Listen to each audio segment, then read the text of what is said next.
6h-9h, Paléo Futur.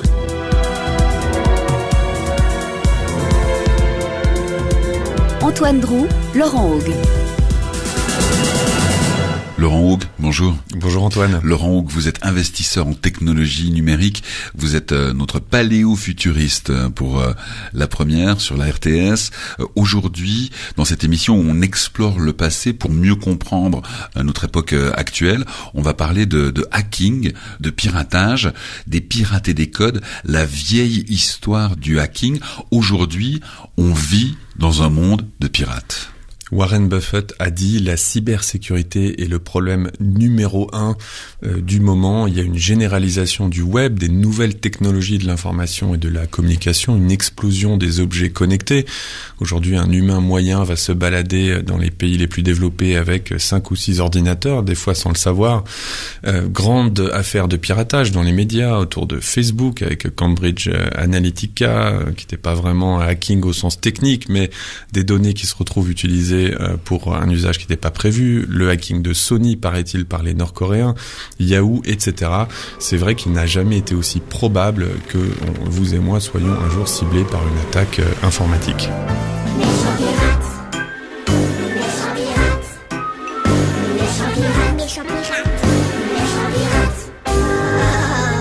C'est forcément une lutte ancienne parce que de tout temps, information égale pouvoir. Dès l'Antiquité, on protège l'information, les transmissions militaires, les échanges diplomatiques, les textes fondamentaux, les secrets industriels. En effet, exactement le même type d'information qu'on doit protéger aujourd'hui. Et puis, il y a déjà des usurpations d'identité, des arnaques qui visent des gens qui sont trop crédules, du chantage.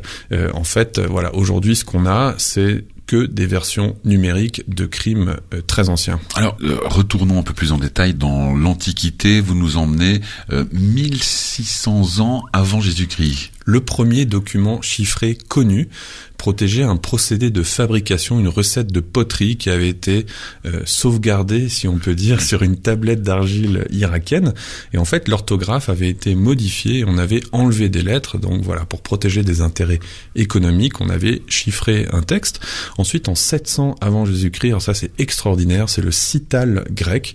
En fait, c'est une espèce de longue bande de cuir que vous avez sur laquelle il y a des lettres qui sont écrites. Et si vous regardez la bande telle quelle, ça n'a l'air d'avoir aucun sens. Maintenant, si vous commencez à enrouler la bande un peu comme on enroule le grip d'une raquette de tennis, eh bien, si vous avez un bâton qui a le bon diamètre, les lettres vont s'aligner pour former un mot. Et donc voilà, pour déchiffrer ces messages, il fallait avoir un bâton qui avait la même longueur et le même diamètre.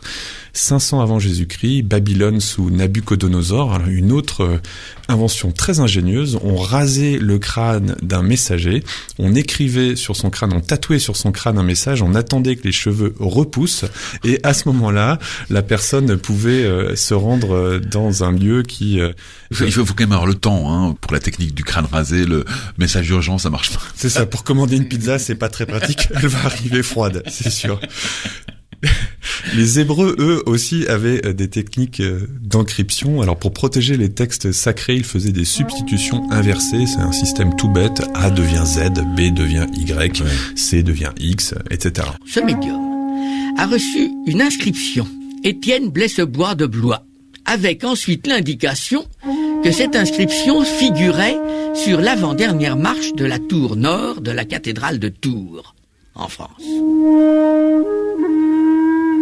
Bon, les Romains avaient aussi leur méthode de cryptage. Le chiffre de César, c'est un peu la méthode que je viens de décrire, A devient B, B devient C, etc. L'avantage, c'est que c'était rapide et pratique. La faiblesse, c'est qu'il y a 26 lettres, donc 25 codes possibles, c'est relativement facile à craquer. Ça a pourtant été utilisé jusqu'à la guerre de sécession. Il y a des officiers sudistes qui utilisaient un disque à chiffrer pour aller plus vite. En 150 avant Jésus-Christ, il y a aussi le carré de Polybe. Alors c'est un carré à 25 cases ou à 36 cases. On peut faire autant de cases qu'on veut, mais bref, il y a différentes cases. Et en fait, fait, on se met d'accord entre l'expéditeur et le receveur sur la nature, le type de disque qu'on va utiliser. Et en fait, au lieu d'envoyer des lettres, on envoie des coordonnées. On dit première ligne, 5e colonne, c'est la lettre E. Et donc, c'est très performant pour l'époque. Ça permet de vraiment bien protéger l'information, sauf que c'est très lent. Ça sera quelque chose qui sera utilisé, par exemple, au moment du télégraphe. On pourra acheter différents guides dans les kiosques qu'on pourra utiliser ensuite pour protéger ces conversations qui peuvent être lues par les opérateurs dans le cas du télégraphe. Eh ben moi, si on m'avait dit il y a 3 minutes que je serais dans la brousse en train de porter un poteau télégraphique sous l'épaule, et surtout par une tiède pareille, j'aurais traité mon interlocuteur de fief et menteur. Intéressant aussi, on en parle souvent dans Paléo Futur, la technologie évolue sans cesse depuis l'aube de l'humanité, et toujours les systèmes deviennent de plus en plus performants. On a ces idées pendant l'Antiquité et puis on commence à les structurer, on commence à les partager. Alors au 9e siècle, il y a le premier manuel de déchiffrement, c'est un philosophe et mathématicien arabe qui s'appelle Al-Kindi qui va publier ça. Il y a un des secrétaires du pape en 1379, un certain Gabriel de Lavinde, qui publie le nomenclateur, le mot restera, qui est un dictionnaire recueil de codes et de clés qui sera utilisé pendant plusieurs siècles par les chancelleries européennes. 1467, 100 ans plus tard, l'italien Léon Alberti crée un embryon de mécanisation du chiffrement. L'avantage, c'est que ça permet de changer plusieurs fois de clés dans le même texte, parce que c'est plus simple. Et puis, on peut aussi doublement encrypter quelque chose. Il y a une sorte de double sécurité. Donc voilà, c'est un des cycles dont on parle tout le temps dans Paléo Futur, c'est que la technologie avance, se perfectionne. C'est la marche du monde.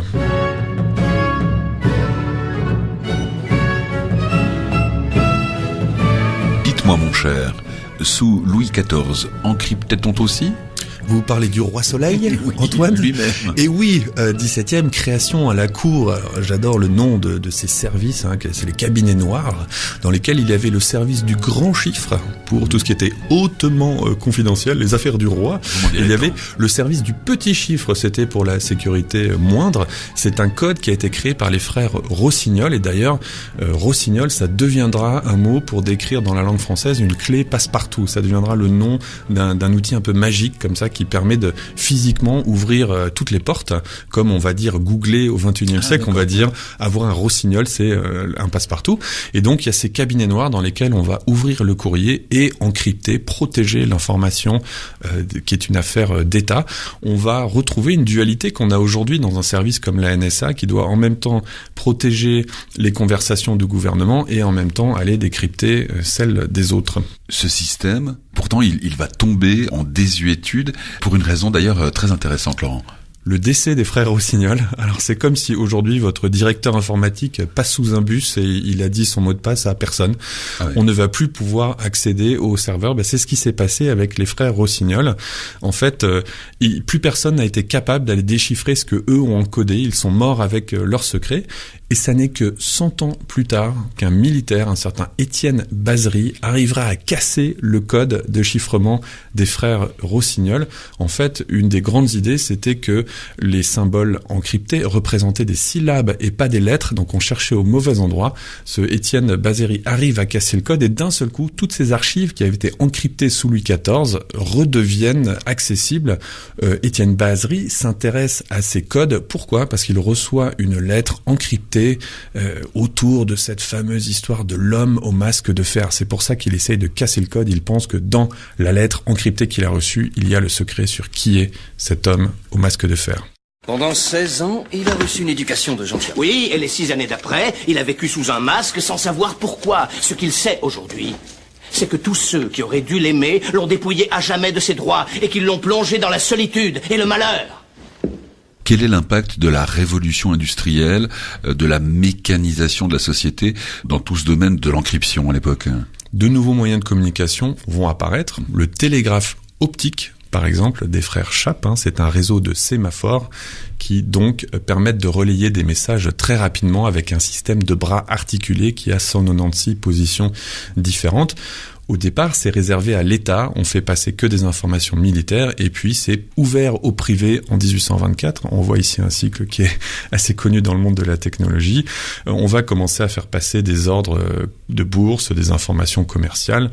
Ça rappelle certaines technologies d'aujourd'hui, comme le GPS ou Internet, qui sont au départ créées par le gouvernement à destination des armées et qui sont déployées petit à petit dans le grand public. Et là, premier hacking, alors là, au sens tout à fait moderne du terme. 1834, deux frères, Joseph et François Blanc, ils soudoient les agents du réseau de sémaphores et ils insèrent dans les messages Paris-Bordeaux de fausses informations qui signifient marché en baisse ou marché en hausse. À l'époque, les bourses ne sont pas reliées comme aujourd'hui en temps réel, et donc à Bordeaux, ça leur permet de spéculer en fonction, eux, des vraies informations, alors que les autres ont les fausses. Comment est-ce qu'ils se font prendre ? Eh bien, il y a un opérateur qui tombe malade et qui veut briefer son remplaçant sur ce qu'il faut faire pour un petit peu manipuler les messages, et ils ne sont condamnés finalement, ces frères Joseph et François Blanc, qu'à une simple amende de corruption de fonctionnaires. Pourquoi ? Parce qu'il n'y avait aucune loi qui encadrait le crime sur les réseaux de communication. Donc on retrouve ici un de nos grands cycles, Antoine, sur le retard du régulateur qui votera en urgence une loi l'année suivante. Attention, la voiture VV grise qui arrive vers vous est volée. Répondez. Oui, j'ai bien compris, on fait le nécessaire tout de suite. Vous écoutez La Première, c'est Paléo Futur. Avec Laurent Haug, on explore notre passé pour mieux comprendre notre 21e siècle trépidant, notre époque où tout est bousculé. Alors, en matière de hacking, de piratage d'informations, Laurent, là on fait un bond, on avance. 1914, Première Guerre mondiale. Alors là, il va y avoir beaucoup de changements, non pas forcément sous l'impulsion de nouvelles technologies, mais de nouveaux besoins. L'information, c'est un enjeu majeur pour les armées. En France, l'état-major va créer un service spécialisé. Et il y a un cas connu, le lieutenant Georges Painvin, qui décrypte le 1er juin 1918 le radiogramme que les Allemands envoient pour organiser l'ultime contre-offensive. Ils s'organisent en conséquence de cette information et sauvent des milliers de vies. Il y a aussi le fameux télégraphe Zimmermann. L'Allemagne propose au Mexique une alliance militaire contre les États-Unis. Le contre-espionnage anglais décrypte ce télégramme et ça aboutit à l'entrée en guerre des États-Unis. Et pour innover, les Américains se tournent, eux, vers l'humain et vers leur passé. L'utilisation d'un code inédit pendant l'offensive en Argonne, c'est les langues amérindiennes. Alors le problème qu'a l'armée américaine, c'est que les Allemands cassent toutes les transmissions et du coup les Américains font appel à 14 soldats de la tribu des Choctaw qui parlent une langue inconnue de tous et en particulier de l'ennemi. On répartit ces Indiens sur le front et eux se transmettent et reçoivent les ordres dans leur langue et ils les traduisent en direct. La grande ironie dans ce cas-là, c'est que aux États-Unis, les Choctaw n'ont pas le droit de parler leur langue. Cette technique de la langue inconnue est hyper performante. D'ailleurs, elle est réutilisée pendant la Deuxième Guerre mondiale. 1940, 20 ans plus tard, on utilise la même technique sur le front du Pacifique de la Deuxième Guerre mondiale. Les Navajo, les Comanches qu'on appellera les Wind Talkers ou les Code Talkers. Il y a eu un film d'ailleurs à ce sujet. Ceux qui parlent au vent, ceux qui parlent au code, c'est ça. 14 Comanches déployés le jour du D-Day. Alors ils ont des codes dans leur langue pour décrire les équipements et les personnages. Les tortues, c'est les tanks. Les oies enceintes, c'est les bombardiers. Et l'homme blanc fou, c'est un certain Adolf Hitler. Give me cabbage 6. Give me one of the code talkers. Mekunanag. Tasa pa yate. Tamo wakatima. Ramsoi. Popi. Onaka. Tami manaha. Tamo vinak. Wana naha.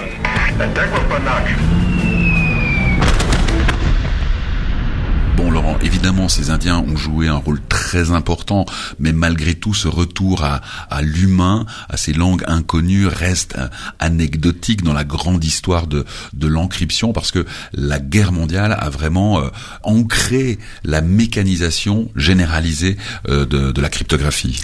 Elle va même jouer un rôle décisif dans la guerre. On a des codes de plus en plus complexes et il faut aller très vite. C'est normalement les deux forces qui s'opposent jusqu'à présent. Les outils classiques ne ne suffisent plus et du coup on mécanise. La plus célèbre des machines de codage ou d'encryption, c'est l'Enigma. Alors c'est une machine qui fait 12 kilos, qui ressemble à une machine à écrire. Il y a un clavier classique et puis il y a des rotors, il y en a entre 3 et 6 qui brouillent ce qu'on écrit. Donc l'opérateur tape une lettre et puis il y a une lumière qui indique par quelle autre lettre remplacer. C'est une machine qui sera construite à 40 000 exemplaires. Il faut déployer la cryptographie de façon massive. Et cette machine Enigma va donner lieu à ce qui était alors la plus grande opération de décryptage de l'histoire, Bletchley Park. C'est le nom donné à un bâtiment banal où c'est en partie gagné la Deuxième Guerre mondiale. Alors c'est un service qui est commandé par l'officier et mathématicien Alastair Aniston. C'est plus de 10 000 civils et militaires, hommes et femmes, des chercheurs, des mathématiciens qui travaillent sur le fait de craquer le code de communication allemand. Et il y a parmi le staff un certain Alan Turing. Leur mission, c'est de casser les messages codés interceptés par le renseignement pour connaître la route et les cibles des U-boats, déterminer où seront faits les bombardements aériens, voir les mouvements de troupes, etc., etc. Et c'est un service qui emploie énormément de métiers différents. Il y a des égyptologues, il y a des experts des échecs, il y a des linguistes, et il y a même, et oui, ces gens-là peuvent avoir une carrière militaire, des cruciverbistes. Comme quoi le mot croisé peut mener à tout. C'est ça, je suis capitaine de mots croisés dans l'armée anglaise. Comment est-ce qu'on casse, à l'époque, ce super code de la machine allemande Enigma, dont le code change tous les jours. La clé d'encryption change tous les jours, ce qui était une des très grandes forces d'Enigma. La seule solution, c'est la force brute. C'est une expression qui continue aujourd'hui. On appelle ça brute force quand on attaque un code frontalement. Il faut explorer toutes les possibilités mathématiques, alors qu'il y en a 10 exposant 16 pour un seul message. Et c'est une course contre la montre, puisque chaque matin, les Allemands créent une nouvelle clé. Alors ce qu'on va chercher à faire d'abord, c'est à réduire le nombre de possibilités. Par exemple, on va se rendre compte qu'il y a les bulletins météo qui commencent toujours avec le même mot, Wetter, le temps, ou on finit toujours avec la même signature, Heil Hitler. On essaie de trouver des moments où le code ne peut pas, il est invariant. En 1940, Turing invente l'ancêtre de l'ordinateur qu'on va appeler la bombe cryptographique, qui sera déclinée à 211 exemplaires. Alors, ça pèse 1 tonne, ça fait 2,5 mètres de haut et 2 de large, et ça démultiplie la puissance de calcul. Et donc, on va petit à petit réussir à craquer ce code, et à partir du moment où on repère une vingtaine de mots dans les communications du matin, on va pouvoir déchiffrer et tout le trafic de la journée va pouvoir être lu. D'après l'historien Harry Hinsley, le travail de Turing et de ses équipes a permis de gagner 2 ans de guerre. Paris outragé, Paris brisé, Paris martyrisé, mais Paris libéré. Forcément, Laurent Haug, avec le temps, de nouveaux réseaux de communication apparaissent, et quand on dit réseau, on dit hacker, on dit pirate. On arrive petit à petit sur les réseaux informatiques. Alors le premier pirate de l'ère digitale du XXe siècle, dans les années 60, c'est John Draper, dont le nom de scène et Captain Crunch. À l'époque, les seuls réseaux qui sont déployés auprès des particuliers, c'est les réseaux de téléphone. Ça coûte très très cher, surtout d'appeler à l'étranger. Et Draper se rend compte que ces réseaux utilisent des sons qui sont émis à des fréquences précises pour travailler. Et du coup, il arrive à reproduire ces fréquences et à se connecter gratuitement sans être repéré par l'opérateur. Il utilise un sifflet pour enfants qu'il a trouvé dans une boîte de céréales. Belle créativité. Et même, il industrialise ça, en fait. Il crée ce qu'il appelle la Blue Box, qui est une boîte capable de reproduire tous les sons, toutes les fréquences de ces réseaux et d'appeler gratuitement. Il va essayer de faire de l'argent avec son idée. Un peu plus tard, 1969, ARPANET, l'arrivée, en fait, de ce qu'on a appelé plus tard Internet. C'est un monde au départ de bidouilleurs, ce sont des hackers, en effet on commence à faire communiquer les ordinateurs entre eux, et puis arrivent ces premiers hackers qui sont des idéalistes, qui veulent que cette technologie qui permet de communiquer se mette au service d'un idéal libertaire, de la liberté de parole. C'est les prémices d'un phénomène qu'on appelle aujourd'hui l'open source, et donc cet ARPANET va avoir lui aussi sa génération de hackers, dont un certain Kevin Poulsen qui à l'époque 17 ans en 1983 et qui va hacker ce réseau. Coïncidence, 1983, c'est quand sort aussi le film mythique et référence sur le hacking dans la pop culture, qui est War Games. Poulsen, qui se fait taper sur les doigts une première fois quand il hack ARPANET, récidive en 1985, il pénètre le réseau de l'armée de terre qui s'appelle Massnet, et là, ça va être un peu la première chasse à l'homme autour d'un hacker. Il va être arrêté, accusé d'espionnage devant une cour fédérale américaine, et c'est là que la figure du hacker remonte un petit peu dans les news, et que on a cette dualité entre quelqu'un qui veut amener une liberté d'expression et puis des gens qu'on va présenter aussi de l'autre côté du spectre comme des menaces. En fait, ce qui se passe, c'est qu'il y a ces bidouilleurs, il y a ces technologies émergentes d'un côté, et de l'autre, il y a des gens qui veulent en faire une industrie, et ce sont deux forces qui ont des intérêts complètement divergents. C'est ce qu'on a vu plein de fois dans Paléo Futur, les pionniers qui fonctionnent d'une certaine manière, qui arrivent avec un idéal, et ensuite une technologie qui se déploie, qui grandit, des enjeux financiers et économiques qui deviennent de plus en plus grands, et du coup, on transforme ça en business. Très gracieux ce geste, madame, et si féminin. Mais attention, pas tout le temps, pas à toutes les heures du jour ou de la nuit. L'admirable invention de M. Alexandre Graham Bell peut devenir diabolique entre certaines mains. Tâchez donc de ne pas appeler aux heures des repas. Même si c'est le seul moyen d'atteindre quelqu'un. Tout comme vous, il a le droit de manger tranquille. De même, n'appelez pas le matin, pas avant 9h du moins. Ni le soir, après 9h. Finalement, de l'Antiquité au web, en matière d'encryption, en matière de hacking, de piratage, ce sont un peu les mêmes schémas qui reviennent à chaque fois. Ce sont des schémas vieux comme le monde, donc on retrouve les mêmes motivations, que ce soit pour se protéger, pour protéger une information, que ce soit pour voler l'information des autres. On voit aussi cet équilibre qui est permanent entre d'un côté la sécurité, le besoin de sécurité, et de l'autre la facilité d'utilisation, qu'on voit bien avec nos mots de passe. Un mot de passe de 4 caractères, c'est plus facile à se rappeler qu'un mot de passe de 50 caractères, mais c'est beaucoup moins sûr. Deuxième grand cycle qu'on voit, c'est qu'il y a cette course à l'armement qui est éternelle. On invente une technologie de communication, que ce soit l'écriture, les tablettes, le télégraphe ou Internet. À partir du moment où on l'encrypte, il y a des gens qui vont essayer de casser cette encryption, donc il va falloir perfectionner l'encryption, donc il va falloir perfectionner le hack, etc., etc. C'est un cycle infini. Il y a aussi chez les hackers la revendication d'un acte politique. Ça, je pense que c'est important de le souligner aussi. C'est un troisième pattern assez clair, c'est que le hacker n'est pas neutre. Il y a toujours derrière soit une inspiration libertaire, un petit peu idéale, soit au contraire une inspiration un petit peu répressive. Alors ça commence avec les pirates de la zone Caraïbe, qui sont aujourd'hui romancés par Hollywood, qui veulent imposer une contre-culture, une contre-société. Donc le hacking est quelque chose qui est régulièrement chargé d'un poids politique, positif ou négatif, selon le bord auquel on se situe.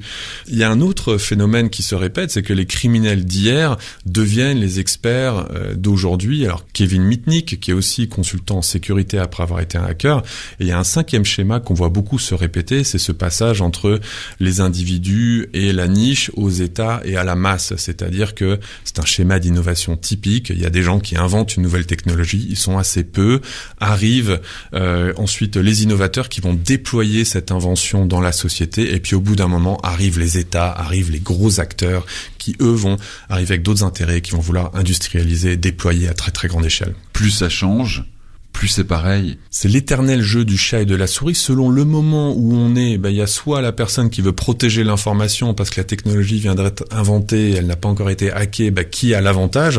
Soit c'est les hackers qui ont l'avantage parce qu'on a cassé la technologie actuelle, il va falloir en inventer une autre. Donc selon le moment dans l'histoire, des fois ça va être les gens bien intentionnés ou les gens mal intentionnés qui vont avoir l'avantage.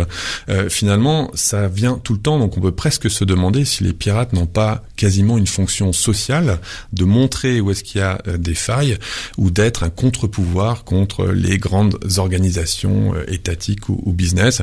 C'est presque mythologique en fait, le hacker. C'est peut-être pour ça que c'est des figures qui font autant rêver dans la culture populaire. C'est un peu David contre Goliath, et c'est aussi peut-être le plus malin qui peut vaincre le plus fort. Laurent Haug, investisseur en technologie numérique, paléofuturiste en chef sur la première de la RTS. Je vous souhaite un très bon week-end. Bon week-end Antoine. Merci aussi bien sûr à Jean-Christophe Piot, notre farfouilleur pour Paléo Futur.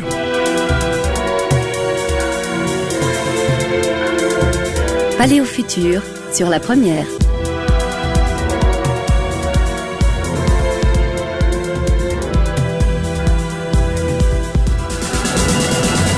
C'était le dernier épisode de la saison 3 de Paléo Futur. Vous retrouvez tous les épisodes sur rts.ch/Paléo Futur, donc, ou directement en podcast via iTunes. Ils ont rencontré un beau succès, on vous en remercie. Pour les fans de l'émission, sachez qu'une surprise vous attend.